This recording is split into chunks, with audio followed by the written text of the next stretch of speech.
നമസ്കാരം. ബേപ്പൂരിൽ പരാജയപ്പെട്ടാൽ തലമുണ്ടനം ചെയ്ത് കമ്മലിട്ട് മാനാഞ്ചിറ വഴി നടക്കുമെന്നാണ് UDF സ്ഥാനാർത്ഥി PV അൻവർ മുഹമ്മദ് റിയാസിനെ വെല്ലുവിളിക്കുന്നത്. ഈ വെല്ലുവിളിയുടെ അടിസ്ഥാനം അമിതാത്മവിശ്വാസമാണോ എന്തെങ്കിലും കണക്കുകളാണോ എന്നുള്ളത് ചരിത്രം പരിശോധിച്ചാൽ മനസ്സിലാക്കാൻ സാധിക്കും. പല വിധത്തിലുള്ള രാഷ്ട്രീയ പരീക്ഷണങ്ങൾക്ക് ബേപ്പൂർ വേദിയായിട്ടുണ്ട്. അതിലൊന്നാണ് ഏറ്റവും ഒടുവിൽ PV അൻവർ എന്ന രാഷ്ട്രീയ പരീക്ഷണം.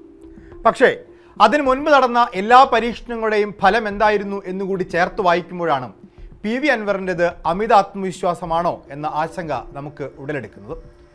1991 കേരളത്തിലെ ഏറ്റവും വലിയ രാഷ്ട്രീയ പരീക്ഷണമായിരുന്ന കോലീബി സഖ്യം ബേപ്പൂരിലായിരുന്നു അരങ്ങേറിയത്. അന്ന് അവിടെ BJPക്ക് സ്ഥാനാർത്ഥി ഉണ്ടായിരുന്നില്ല. UDF സ്ഥാനാർത്ഥി K മാധവൻകുട്ടിയായിരുന്നു. LDFിൻ്റെ സ്ഥാനാർത്ഥി TK ഹംസയും. TK ഹംസ അന്ന് ജയിച്ചു കയറിയത് 6000-ൽ പരം വോട്ടുകൾക്കാണ്. TK ഹംസയ്ക്ക് അന്ന് ആകെ കിട്ടിയ വോട്ട് 66,683 വോട്ടുകളാണ്. അതായത് 52% വോട്ടുകൾ. K മാധവൻകുട്ടിക്ക് BJP സ്ഥാനാർത്ഥി ഇല്ലായിരുന്നിട്ട് കൂടി കിട്ടിയത് 47.2% വോട്ടാണ്. അതായത് 60,413 വോട്ട്. 6000-ൽ പരം വോട്ടുകൾക്കാണ് അന്ന് TK ഹംസ ജയിച്ചത്. ബഹുജൻ സമാജ്വാദി പാർട്ടിയുടെ ഒരു സ്ഥാനാർത്ഥി മാത്രമാണ് അവിടെ മറ്റൊരു സ്ഥാനാർത്ഥിയായി അന്നുണ്ടായിരുന്നത്, ഒരു ബാബുരാജ്. അദ്ദേഹത്തിന് 889 വോട്ട് മാത്രമാണ് ലഭിച്ചത്. 91 ആ പരീക്ഷണത്തിലും LDF ജയിച്ചു കയറി.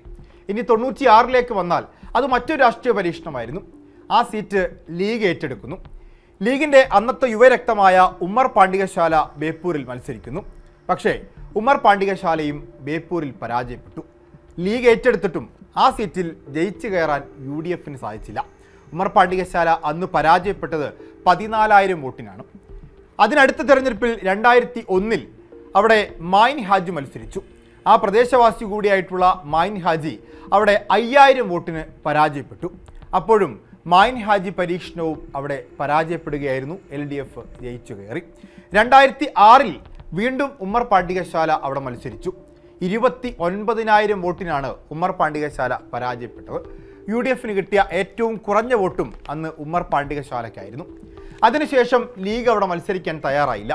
ലീഗ് ആ സീറ്റ് കോൺഗ്രസിന് വിട്ടുകൊടുത്തു. 2011 അവിടെ കോൺഗ്രസ് മത്സരിച്ചു. കോൺഗ്രസ് മത്സരിച്ച് ആദം മുൽസിയാണ് അവിടെ സ്ഥാനാർത്ഥിയായത്. ആദം മുൽസി എളമരം കരീമിനോട് പരാജയപ്പെട്ടത് 5000 വോട്ടിനാണ്. ബേപ്പൂരിലെ ലീഡ് നില ഏറ്റവും കുറച്ചു കൊണ്ടുവന്നത് ആദം മുൽസി മത്സരിച്ചപ്പോഴാണ്, അത് എളമരം കരീം മത്സരിച്ചപ്പോഴാണ്. അതിനുശേഷം 2016 വീണ്ടും അവിടെ കോൺഗ്രസ് തന്നെ മത്സരിച്ചു. PM നിയാസ് ആയിരുന്നു സ്ഥാനാർത്ഥി. എതിരാളി PM മുഹമ്മദ് റിയാസ്. അദ്ദേഹം 27,900 വോട്ടുകൾക്കാണ് ജയിച്ചത്. അതായത് ഏകദേശം 28,000 വോട്ടിൻ്റെ ലീഡോടുകൂടി മുഹമ്മദ് റിയാസ് ജയിച്ചു. അതായത് ഉമ്മർ പാണ്ടികശാലയുടെ ലീഡ് കഴിഞ്ഞാൽ ഏറ്റവും കൂടിയ ലീഡ് കിട്ടിയത് PM മുഹമ്മദ് റിയാസിനായിരുന്നു.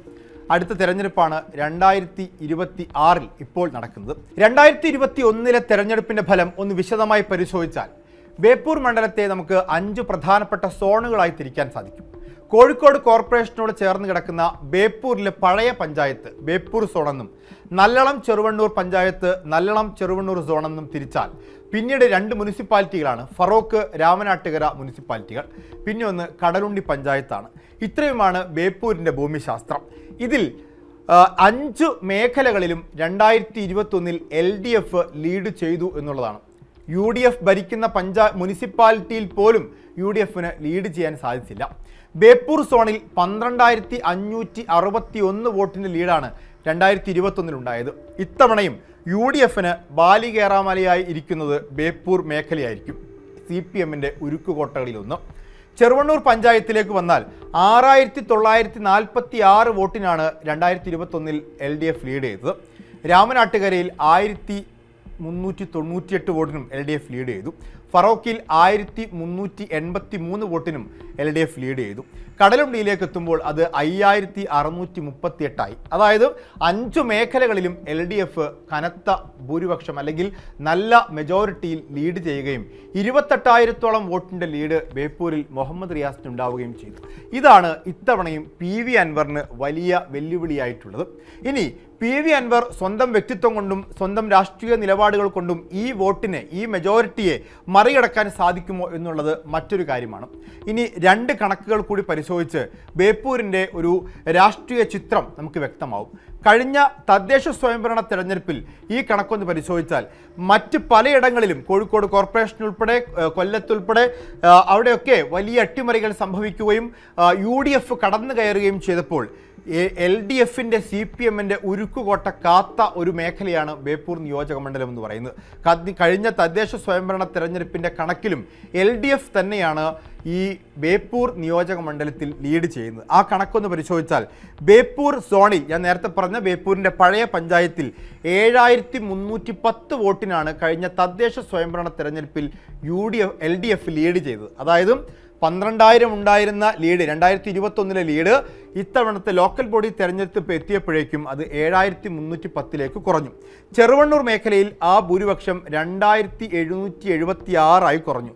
അതായത് അവിടെ 6000-ഓളം വോട്ടിൻ്റെ ഭൂരിപക്ഷം ഉണ്ടായിരുന്നു. ലോക്കൽ ബോഡി തെരഞ്ഞെടുപ്പിൽ അത് 2000 ചുരുങ്ങി.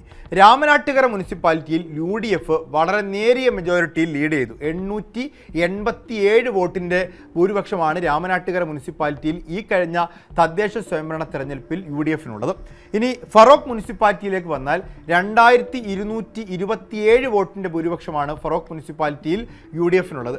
കഴിഞ്ഞ ലോക്കൽ ബോഡി തെരഞ്ഞെടുപ്പിൽ ഫറോക്കിലും രാമനാട്ടുകരയിലും UDF ലീഡ് ചെയ്തു. പക്ഷേ കടലുണ്ടി പഞ്ചായത്തിലേക്ക് വരുമ്പോൾ വീണ്ടും 2048 വോട്ടിൻ്റെ ലീഡ്.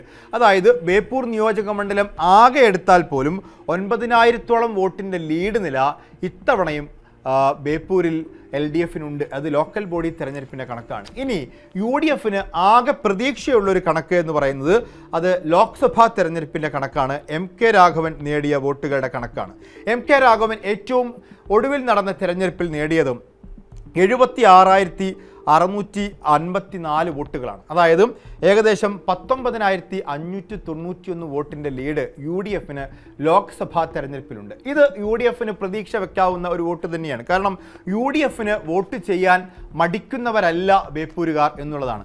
UDFന് വോട്ട് ചെയ്യാൻ വിമനസ് കാണിക്കുന്നവരല്ല, പക്ഷെ നല്ല സ്ഥാനാർത്ഥിയായിരിക്കണം, അല്ലെങ്കിൽ അങ്ങനെ അനുകൂല രാഷ്ട്രീയ സാഹചര്യം ഉണ്ടായിരിക്കണം എന്നുള്ളതാണ്. അപ്പോൾ അനുകൂല രാഷ്ട്രീയ സാഹചര്യം ഉണ്ടായാൽ UDFന് വോട്ട് ചെയ്യാൻ പാകത്തിലുള്ള വോട്ടുകൾ ബേപ്പൂരിലുണ്ട് എന്ന് MK രാഘവൻ തെളിയിക്കുമ്പോഴും ലോക്കൽ ബോഡി തെരഞ്ഞെടുപ്പിൻ്റെ കണക്കിലും കഴിഞ്ഞ ഇക്കാലം അത്രയുമുള്ള തെരഞ്ഞെടുപ്പുകളുടെ കണക്കിലും LDF അവരുടെ വ്യക്തമായ ലീഡ് നില ഉറപ്പിച്ച് നിർത്തുകയും ചെയ്യുന്നുണ്ട്. അതോടൊപ്പം ഇത്തവണ ബേപ്പൂരിൽ LDF പ്രതീക്ഷിക്കുന്ന ഒരു വോട്ടുണ്ട്. അതായത് ഇത്തവണ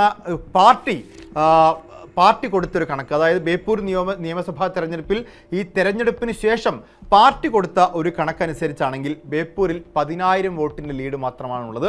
നേരത്തെ 12,000 വോട്ടിന് ലീഡ് ഉണ്ടായിരുന്നു. അത് ബേപ്പൂരിലും നല്ലിടത്തും കൂടി ചേർത്ത് 10,000 വോട്ട് ലീഡ് ചെയ്തേക്കാം എന്നുള്ളൊരു കണക്കാണ് ഇപ്പോൾ 2026 കൊടുത്തിട്ടുള്ളത്. രാമനാട്ടുകരയിൽ കേവലം 1,500 വോട്ടിന് UDF ലീഡ് ചെയ്യുമെന്നും ഫറോക്കിൽ ഏകദേശം 3000-ഓളം വോട്ടിന് UDF ലീഡ് ചെയ്യുമെന്നും കടലുണ്ടിയിൽ 4,000 വോട്ടിന് LDF ലീഡ് ചെയ്യുമെന്നുമാണ്. അതായത് ഫറോക്ക് മുനിസിപ്പാലിറ്റിയിലെയും രാമനാട്ടുകരയിലും UDFനുള്ള ലീഡ് കടലുണ്ടി വെച്ച് മറികടക്കാൻ സാധിക്കുമെന്നാണ് LDF കണക്കാക്കുന്നത്.